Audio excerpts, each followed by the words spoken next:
Prossima gara in programma sono i 200 farfalla ragazze. 3 le batterie previste. Per la prima batteria in corsia 2 Asia Bonato, alla 3 Giada Pizzol, alla 4 Valentina Tellan, in 5 Giulia Maria Vedovato, alla 6 Martina Verona, 7 Carlotta Mussato. 60 e 72, passaggio ai 100 metri Federico Mestroni che conduce in corsia 5, season best di 2 minuti netti, ha nuotato nelle batterie del Nico Sapio alla Sciorba di Genova l'8 novembre.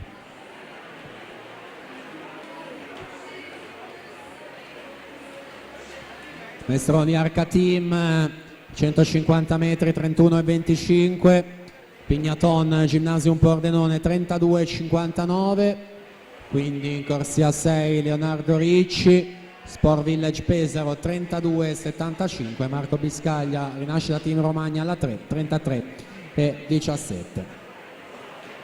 Occhi quindi al cronometro e alla classifica provvisoria naturalmente per le posizioni di ingresso in finale.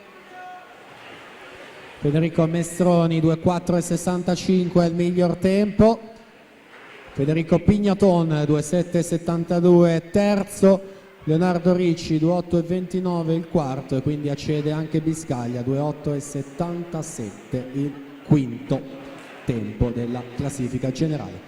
Ci siamo, si cambia prova.